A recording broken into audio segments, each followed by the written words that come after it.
Hello. Today I want to read a number of different articles, and I'm also going to look at a clip of a video from the SPHE teacher who recently came out talking about the training that she was involved in along with other teachers and the curriculum that is being given to them. Right? There's some arguments over whether it's the curriculum that will be given to kids or whether it's some sort of educational thing for teachers in case certain conversations come up. I let you make up your own minds and about the whole thing in totality. And we're going to bounce around from a few little things here. And just at the start, you can probably see the newspaper article from the Irish Times. I'm just going to use the word P for that word, because otherwise you tend to get the boot off of this, right? So we begin with the Irish Times, and this article is from 2016, right? When there was still a semblance of normality and open scope to discuss certain things, right? So the headline of this is Germany's secret P experiment. Under the Kentler Experiment of the 1970s, Berlin welfare authorities handed over homeless teenagers to known Ps. And this is written by Derek Scally. So we begin. I'm just going to plow on through this because it just talks about an instance of a P abducting two kids and subsequently killing them. And then that leads us into the conversation around number one, what the World Health Organization classifies P as. They classify it as a sexual preference disorder. And charity, which is charity, therapists explain to participants that their sexual attraction to children is a medical condition until the urge is acted upon, when it becomes a crime. So, yeah, we skip on down through this until get to the meat of it.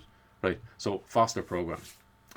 Shock over the double P killings, as was discussed earlier, yielded to further shock in recent days when Berlin city-state government revealed how it financed the P foster program 45 years ago. Starting in 1969, Berlin welfare authorities handed over the care of at least 3 homeless teenagers to Dr. Helmut Kentler, a sex researcher from Hanover. He placed the youths with known Ps, including one who already had a criminal record for, you guessed it, believing that it would give troubled teens a social anchor while giving the Ps a chance to become caring foster parents. Berlin's Youth Affairs Minister, Sandra Scheers, didn't mince her words when she presented the report. Quote, "It was a crime to put these people into this kind of care." End quote. She said, "It is simply unimaginable that something like this happened with state oversight." The first details of the ghoulish experiment emerged last year, prompting Berlin state authorities to commission a youth researcher to review the files and write a report. Quote, "The results are sobering," quote, said Teresa Nentwig of the University of Göttingen. I butcher some German words as well, but apologies for that. In most cases, the Ps were asked to care for 13, 14 and 15-year-old drug addicts and prostitutes, so very, very vulnerable kids, of which there were about 1,000 in 1970s West Berlin. But how many children precisely were placed with Ps, what ages were they, and how much did the city pay the Ps? We don't know, Nentwig said at the launch of her report, explaining that city archivists blocked access to crucial data, claiming various files were missing, unsorted, or sealed for data protection reasons. Remember that. Quote, "We would have wished for more cooperation in clearing this up," the researcher said. Despite the official stonewalling, Nentwig found clues that one of the youths still suffers from the effects of abuse and that 2 others slid into criminality. The city government said it has no idea who in West Berlin's welfare agency agreed to the so-called Kentler experiment. It has set up a hotline for former participants. One young man brought into the program in 1969 named Ulrich was unable to read or write and worked as a prostitute at West Berlin's notorious zoo station. Kentler placed him with a known P and later wrote that 4 years there had taught the youth, quote, "how to survive," end quote. Ulrich stopped the drugs and petty crime, the researcher wrote, but remained a, quote, "suffering person." Kentler, who died in 2008, left papers describing the entire experiment as a success, but he admitted that it was clear to all involved that placing youths with Ps broke the law. While Berlin was publicly funding the PE program, many children were being abused at Odenwald boarding school near Frankfurt. The school is one of West Germany's most famous progressive and reformist institutions. It later emerged that a former school director, Gerald Becker, was a PE who, along with at least 7 other staff members, had abused at least 132 pupils over the 3 decades between 1965 and 1998. Very, very familiar stuff in Ireland. An investigation was launched in 2010 after the full scale of abuse emerged, and last year, after 105 years, the school filed for bankruptcy and closed. Germany's PE past reared its head again in 2013 when links emerged between founding members of the Green Party and West Germany's PE movement, which rode the coattails of gay rights groups and lobbied for the decriminalisation of consensual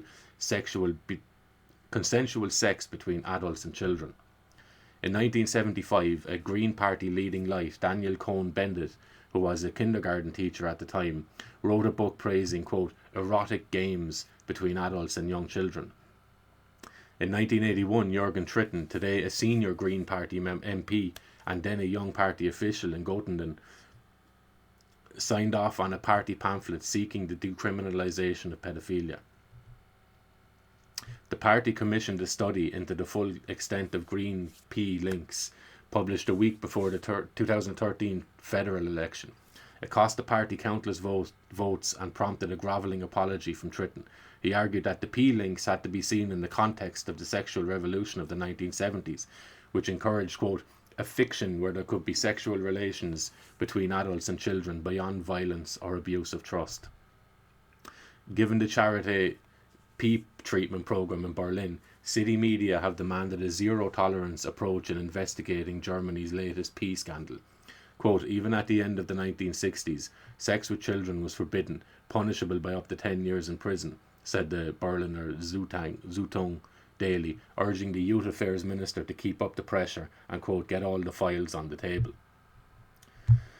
So, what does this have to do with Ireland?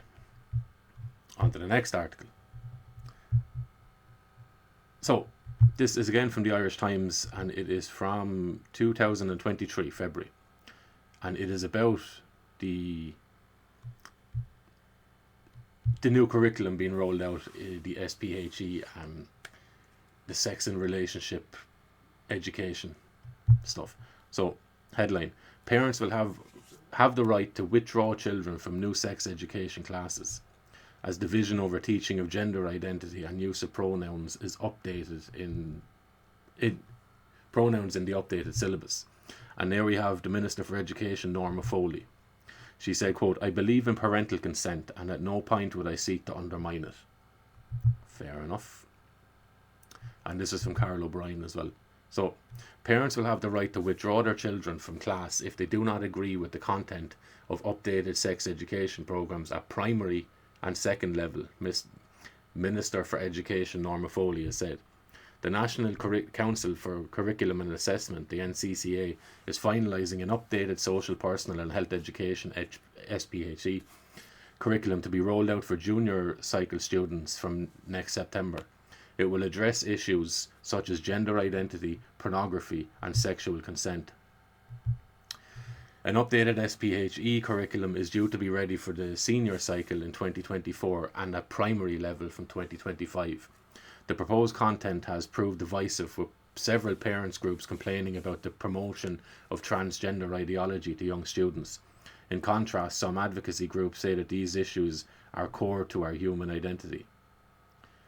Ms. Foley said, quote, I want to be clear around this. We operate in our schools a spirit of partnership with our parents, the wider section of stakeholders and partners within education. We retain within our schools parental consent at all times for parents to feel that they have freedom to withdraw their students from anything that is happening within the school environment. She continues, that is important. I know the value of what parental consent in schools, and I know the value of it in all our other aspects of life. Grant. So what is this SPHE curriculum? We'll have a little listen, a couple of minutes, to this teacher who was speaking to the Natural Women's Council around the training that she was involved in around this curriculum. And so you talked about the activity or the video on masturbation, and you talked about the porn. Were there any other activities on the DCU course that were very uncomfortable or maybe breached the child safeguarding? There was loads of activities. I'll just mention one. There was one where we were given all these arts and crafts resources, and we actually had to create the male and female genitals and sexual organs out of, say, Play-Doh and all other little bits. Again, look, I'm not telling you what to think. Make up your own mind. But there needs to be a certain point where we can discuss these things seriously and as adults. Because, so, the curriculum is new, right? Which means it hasn't been tried on children yet. So essentially, what we're asked to be a part of and what we're asked or encouraged to engage in here is an experiment on a generation of children where they're going to be exposed to new areas of information, and they're going to be engaged in activities that no previous generations of children had engaged in, which are centered around sex and sexual acts. So if we follow what this teacher is saying here, that these are the activities that were shown to them, her and her fellow teachers, in the training, you would imagine that that is probably to give them some ideas of what they could do with children. If not, they're being directly told that these are the activities you will have to engage in, because the teachers don't create the curriculum, right? So we continue. Bits of arts and crafts that were on the table, and we did it in group work, and again to mirror this activity in the classroom. And I actually was, I felt so uncomfortable about doing it. It's kinesthetic learning. You learn by doing, you learn by discussing. Somebody in the group would research, so they'd have to know all the parts, they'd have to label it out. But look, the age appropriateness just wasn't there, and even another teacher on the course was actually quite sickened and disgusted about this particular activity, because it took a full, say, 30 minutes to actually get the products, the sexual organs actually made. And it was a treat, like how big or how small do you make the penis, like the discussion around that. Is it an erect penis or is it a limp penis? The discussion around that. And remember as well, so these teachers are teaching children who are legally minors, and the legality around this sort of stuff, it can be a bit of a red herring, because fundamentally the question is a moral one. Okay, the question is one around child safety and the exposure of children to topics, conversations, and not even in terms of thinking about them and talking about them, but now engaging in the physical creation and handling of an erect penis or a flaccid penis. How big will I make the penis? Do I make it small? What's it like handling that? So there's some dirty waters that, and potential, I would say nearly guaranteed landmines here. And another thing I want to bring up as well is the idea of group training. Okay, so you can nearly get a consensus through silence in any sort of group dynamic, because you're in a position, so these teachers are being educated or being guided in the education that's taking part in the group. And when there's someone guiding or dictating what's happening in a group setting, they tend to fall into the role of the leader, right? And we've seen through countless experiments, the Milgram experiment is a perfect one, where people are willing to engage in abusive acts. We've seen it also in the Stanford prison experiment, where when people are in a group setting and they're encouraged by someone in a position of authority to continue on fulfilling a role or to continue on engaging in something that they know to be harmful, they will continue to do so. Okay, so the silence of a group is much easier to gain. It's much easier to cultivate in a group setting when you have someone who's in that position of authority. Okay, so she goes on to speak about that, of speaking up in the situation.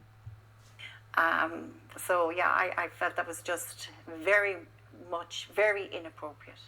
And what other topics on the DCU course, in addition to masturbation, porn, and sculpting sexual genitalia, was there any other? On our last day, we had E.J. Reynolds from Wales come visit us on campus. And E.J. Reynolds, along with Esther McGeaney, were discussing how children could actually convey relationships and sexuality through artwork.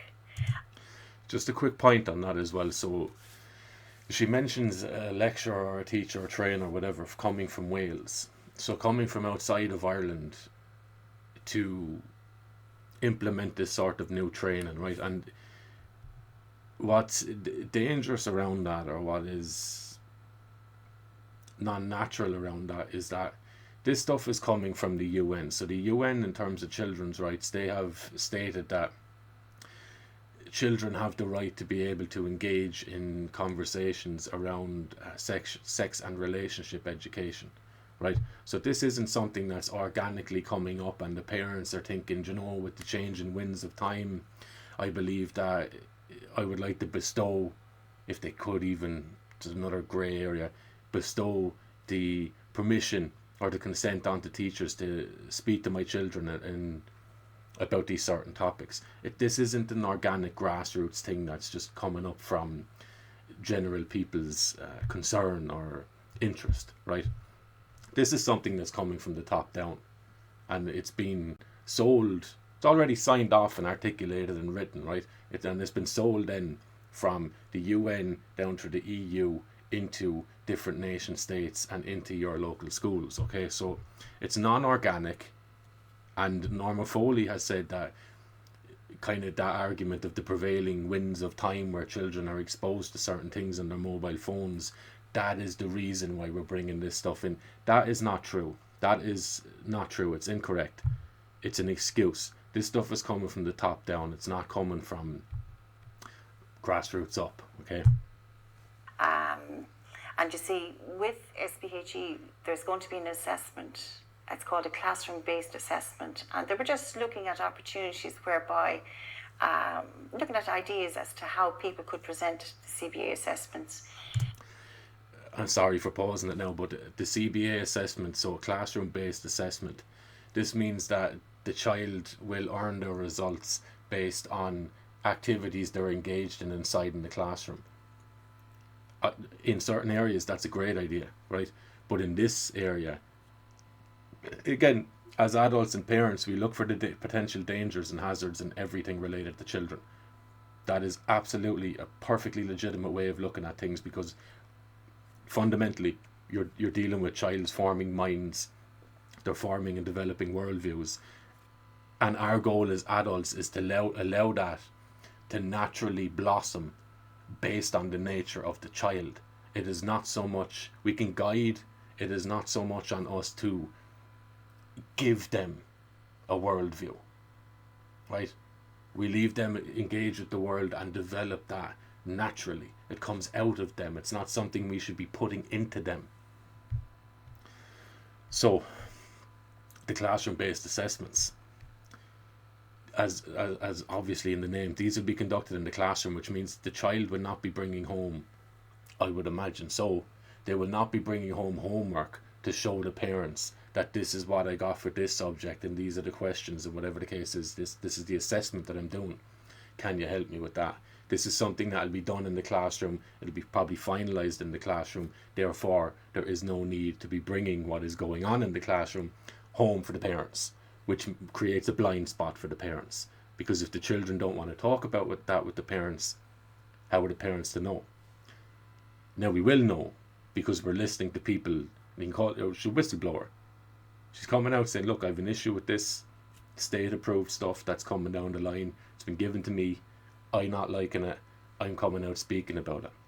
So we're being informed here. We're learning what goes on in these training rooms, and that's very important. This video should be shown to every parent and every adult in the country, and allow people to naturally come up and form their own opinions. based on the truth of it, right? Not some red herring of, sure, look, aren't kids on their phones anyway? Shouldn't we educate them in using it safely? No. So we got to see a video of work that was done in Wales. Oh my God, the room just went so quiet. Because what we actually saw was actually just, to me, it was just horrendous. Tell us what you saw. It was actually satanic, if I can use that word. There was actually pictures of somebody's artwork where... Now, people will balk at the word satanic and go, look, she's just a Christian or a Catholic who's having a knee-jerk response to the modern times and the way things are and the current progression of humanity and how our morals are changing, and the way she's approaching this is outdated, antiquated, and it doesn't belong in the modern era. However, the term satanic just means an inversion of natural order, right? So an inversion of natural human development. Okay. There was this scissors image just about to cut the top of a clay penis, and that clay penis was modelled out.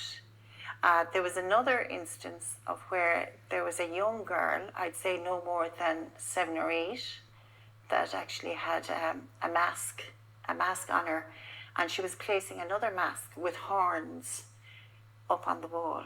And I just felt this was very subhuman. I think there was actually a wording in part of the video where what the creativity that can come out of an SPHE curriculum or an SPHE class in relation to...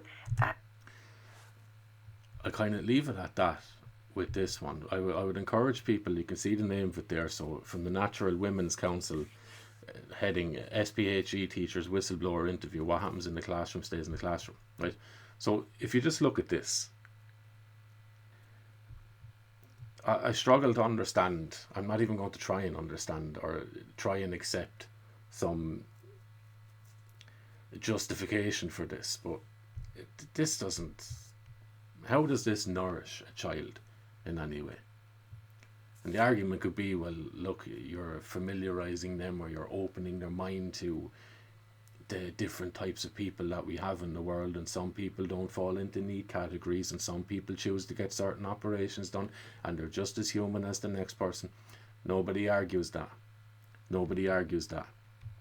But to take such a tiny minority of people, and based on what they may potentially do in the future, or based on what a small percentage of people do with their private lives and with their bodies in private, and to overlay that, to normalize that sort of stuff for the whole classroom. Bizarre. And it's essentially, it's indoctrination, right? So it is pumping a particular worldview that does not apply to the majority of children into children's minds as they are developing.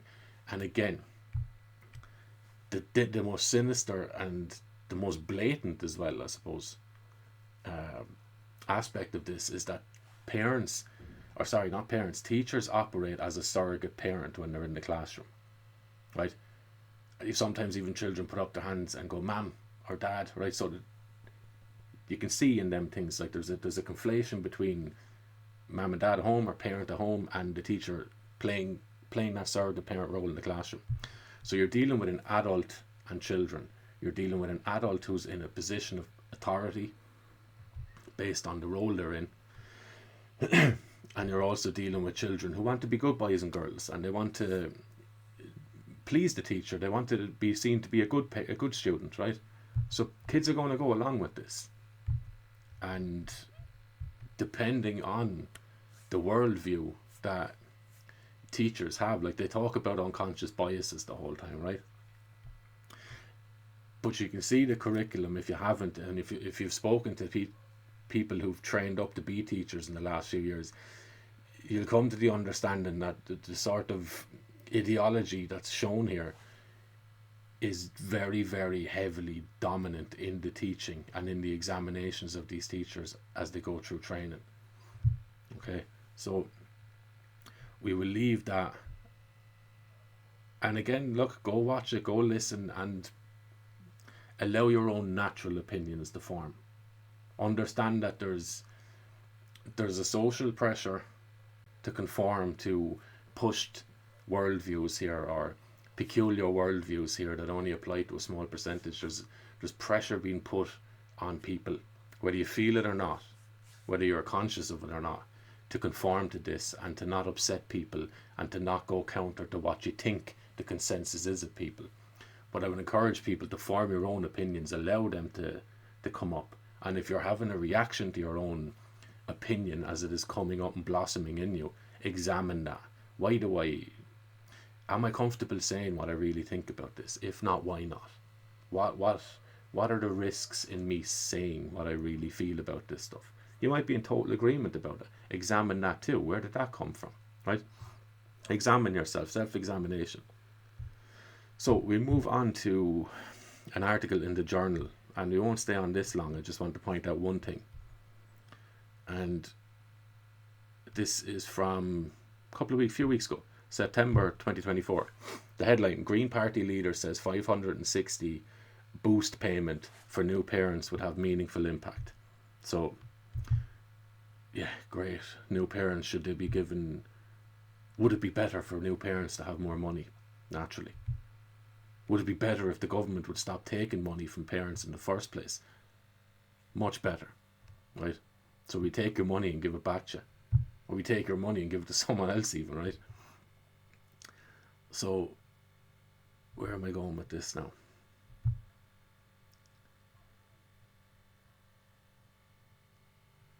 Hang on now. So I was looking for the word state, because that's what I'm looking for. So, yeah, so here we go. In childcare, Roderick O'Gorman has said the state needs to step in and provide childcare in areas where there's not enough capacity.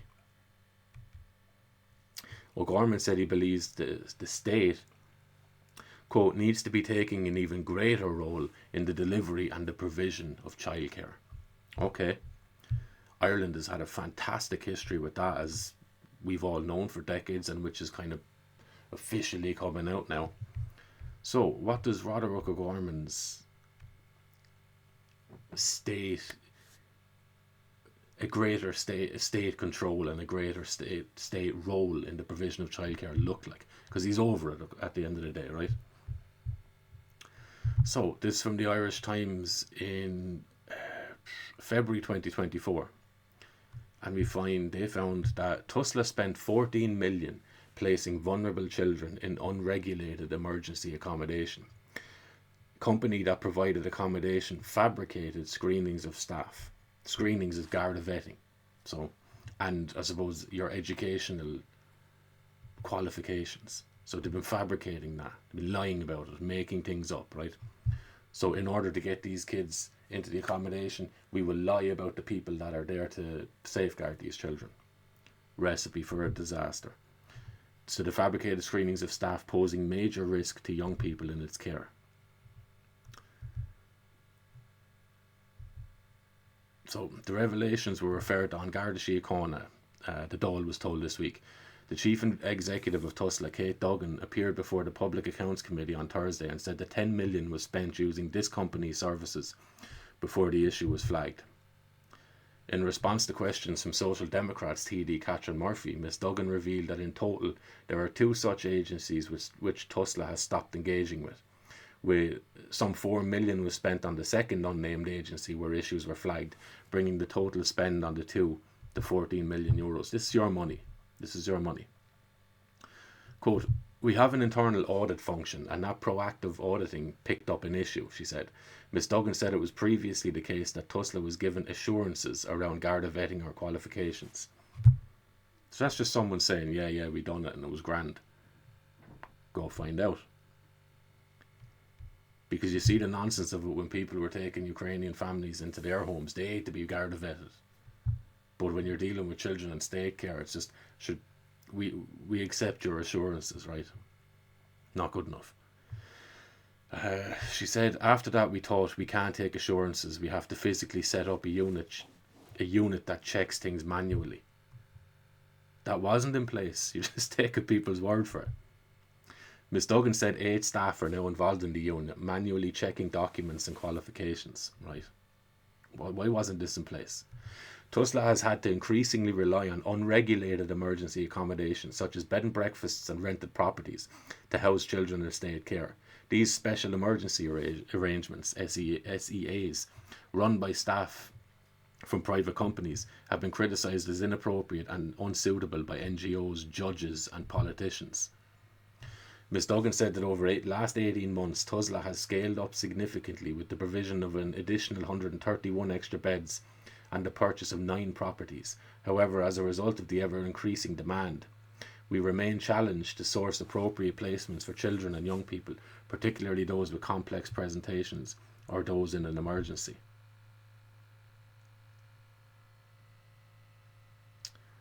So, back to Roderick O'Gorman. Meanwhile, Minister for Children Roderick O'Gorman has said he has concerns about Tusla's current reliance on special emergency arrangements whereby children in care are housed in B&Bs, rental properties or holiday lets. O'Gorman said the Child and Family Agency is being supported by his department to reduce such reliance. In the interim, specific measures are being taken to promote and support the quality and safety of these placements, he told it all on Thursday. The Green Party TD has also said it was important to move away from private sector reliance in terms of residential care placements and instead looking to support the community and voluntary sector. As he said previously, more of a role for the state to be involved. Mr. O'Gorman said a total of 27 companies were contracted by Tusla between 2013 and the end of June 2023 in order to provide care for children in special emergency arrangements. He said that the Child and Family Agency was facing, quote, ongoing challenges in sourcing appropriate placements. The Minister was responding to questions from Sinn Féin TD Kathleen Function and Aontú leader Peadar Tóibín, who raised the recent Irish Times report. So,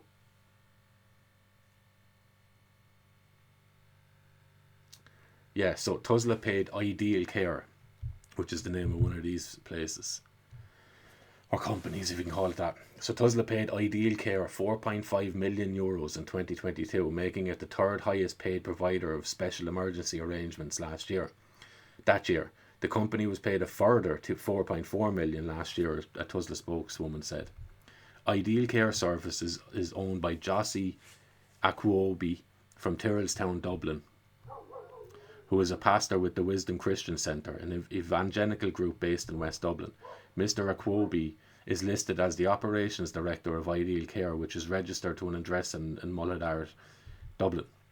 Speaking in the Dáil, Mr. Tóibín said he had a document which showed Mr. O'Gorman, while he was previously a local councillor and the owner of the company being investigated, Mr. Akwobi, had sat on a joint policing committee together as well as former HSE Chief Executive Paul Reid, who it will go down in infamy for his handling of the COVID stuff. The Aontú leader asked the minister had he ever spoken to Mr. Akwobi about the provision of care. In response, Mr. O'Gorman said, quote, he would look at whether he served on the Fingal Joint Policing Committee with him. She doesn't remember, right? Don't know. So, let us move on to this article from the lawsociety.ie, and it is from September 2023. Headline: Tusla files flagged by judge deleted by department. Whose department? Which department? Minister for Children Roderick O'Gorman has confirmed that his department has deleted 3 out of 4 reports pertaining to children taken into care by Tusla, which were sent to him by retired Judge Dermot Sims.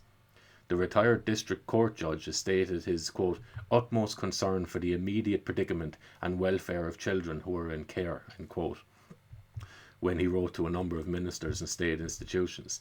The letters were sent in May to the Department of Children, Equality, Disability, Integration and Youth when Judge Sims was still on the bench. Confirming that these files have been deleted, the department said, quote, following consideration of the department's statutory responsibilities in relation to data protection, you remember that from the German story, the department formed the view that it did not have a legal basis to process the personal data contained in 3 of those 4 reports, and those reports were subsequently deleted from the department's records. Right. Instead of just anonymizing them, if they weren't anonymized already. So, where does this leave us? This is from the Journal, 30th of April 2024. And there's many newspaper stories and articles around this topic. You can go and look it up yourselves. And if you don't like the Journal, you can find it in some other newspaper that you like. Right? So, headline, 500% increase in migrant children arriving alone in Ireland claiming asylum. So a new investigation finds that more than 51,000 minors have disappeared after arriving in Europe between 2021 and 2023. Ireland has experienced a 500% increase in the number of children arriving alone to claim asylum. How are these children getting here? If you're talking about Ukraine or the Middle East or Africa, how are these unaccompanied children getting from thousands of miles away? So maybe moving up from Africa into Italy and across Europe, or moving from the Ukraine the whole way across Europe, across from France to England, and then maybe from England to Ireland, or from Spain to Ireland. How are these children getting here on their own? Crazy. Crazy. That alone is just crazy, regardless of what follows. Could we continue? Tusla figures reveal that in the last 15 months, 607 unaccompanied boys and girls were referred to the child agency's separated children seeking international protection service. They have a service for it and all now. Of those, 243 minors arrived in the first 3 months of 2024, more than half of the combined total for 2023. The staggering statistics were revealed by Lost in Europe, a cross-border journalism project which investigates missing child migrants. Noteworthy is the project's Irish publication partner. So we've an organisation looking into this stuff, right? The cross-border team uncovered that 51,433 children have disappeared after arriving in European countries between 2021 and 2023. I will say that again. In the span of 2021, 22, 23, 51,433 children have disappeared after arriving in Europe for sanctuary or for asylum. They're gone. Gone. The number of minors missing is likely higher, as data was gathered from 15 countries only, including Ireland, but was not available in some key states such as Greece and Poland, and others including the UK, France and Hungary did not respond. So 51,433 children are after disappearing in these countries alone. We don't know their numbers for the other countries. The country with the most registrations of missing unaccompanied minors is Italy, with 22,899, followed by Austria, 20,077. The data also reveals that at least 642 children went missing when they were 15 years of age or younger. According to data provided by Tusla, 29 child migrants have disappeared in Ireland without a trace from state care between January 21 and April 24, including at least one 13-year-old. Without a trace. Gone. And if you look up, I suppose, the metric to evaluate how competent different countries are in dealing with human trafficking, Ireland is pretty much near the bottom. In terms of Western Europe, it is the lowest in fighting the issue of child and human trafficking. Ireland is terrible for it. And it's recognised as being one of the worst countries in dealing with this. And now you have children who are arriving here and vanishing. They're arriving here alone. They fall into state care and they are disappearing. We continue. Some of those still missing had sought protection after arriving from war-torn countries such as Afghanistan, Syria and Sudan. How are children getting from Afghanistan, Syria and Sudan to Ireland on their own. They're not, right? They're not. They're obviously being brought here by people. We continue. The figures have been described as deeply concerning by MECPATS, a non-profit group raising awareness of child trafficking and exploitation in Ireland. Quote, "We are concerned that the vulnerabilities of these children have been identified by individuals or groups seeking to exploit them, and that they may have been trafficked for criminal exploitation, sexual exploitation, or other types," the network manager JP O'Sullivan said. Tusla said it is, quote, "acutely aware of and shares," end quote, state and EU concerns about the increased risk of child and human trafficking. Okay. So now we have a Garda review into the missing children. The latest revelations come just months after Minister for Children Roderick O'Gorman said that the Garda operation focusing on missing children is being reviewed. He made the comments after a noteworthy investigation found that of the dozens of separated migrant minors who have vanished from Tusla accommodation since 2017 are no longer being searched for. Yet dozens of them are no longer being searched for by the Child Welfare Agency because they reached their 18th birthday while missing. Our team uncovered that in many cases no public appeals for the missing children were made by An Garda Síochána. Analysis of the Gardaí's National Missing Persons database found only 16 ongoing appeals for the whereabouts of migrant children who had disappeared over the last 6 years. That's despite Tusla records showing that over 60 boys and girls have gone missing and are yet to be located. So the latest figures provided by the Child and Family Agency show that as of March this year, a total of 19 child migrants were categorised as missing in care, state care. So again, these children are coming here, being trafficked here. They end up in state care naturally because they're unaccompanied minor. They've known they're children on their own is what they are.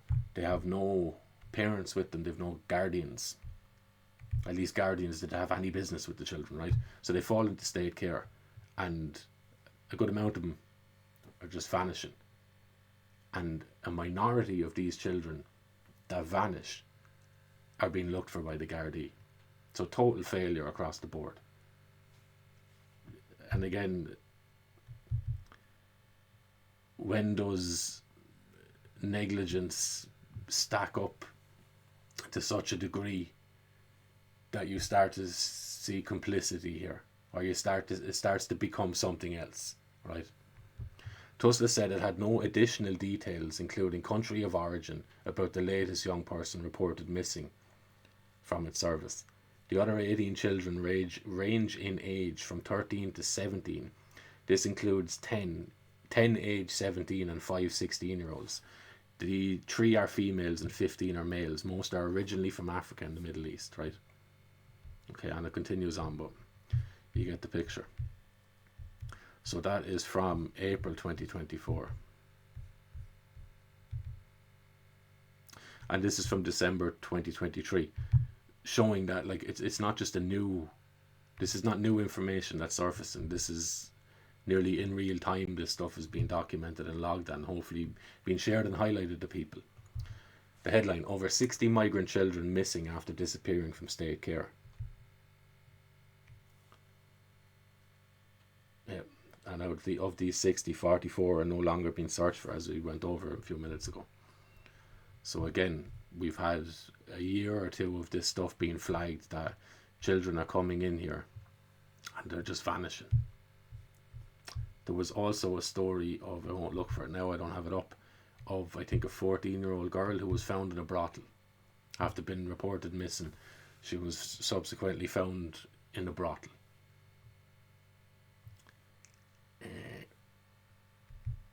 Yeah.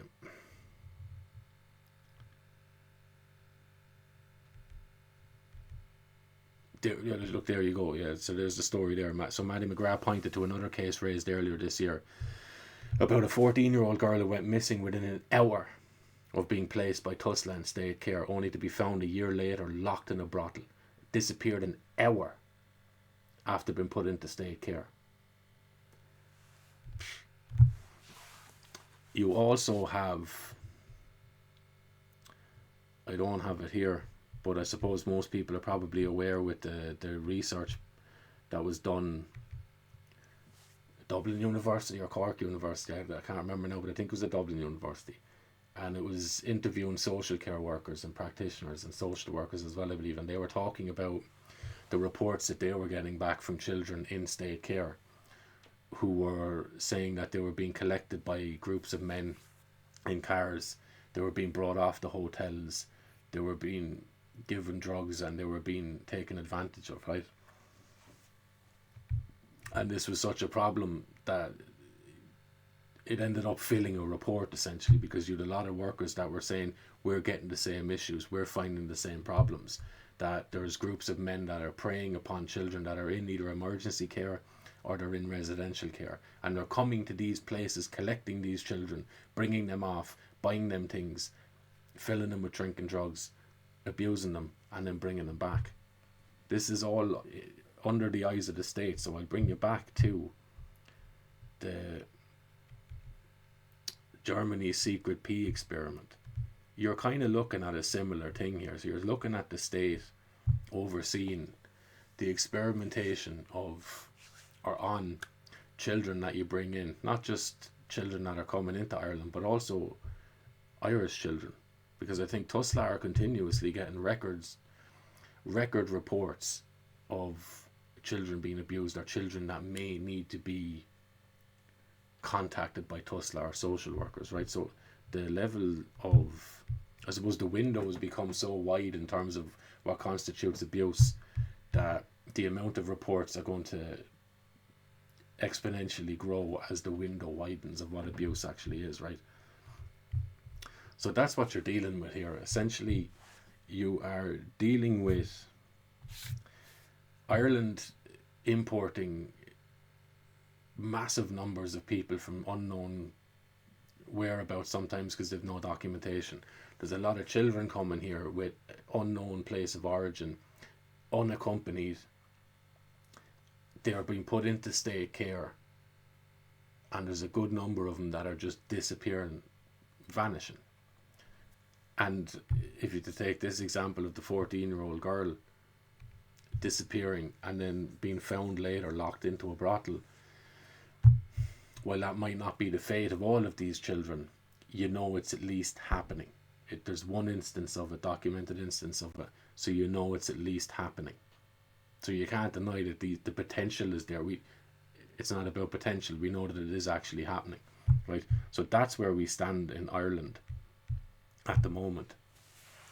And you also have the SPHE, which, all ideologies aside, all pre-programmed and conditioned responses aside, you have a minister for education who is promoting the normalization of adults speaking to children about sexual acts.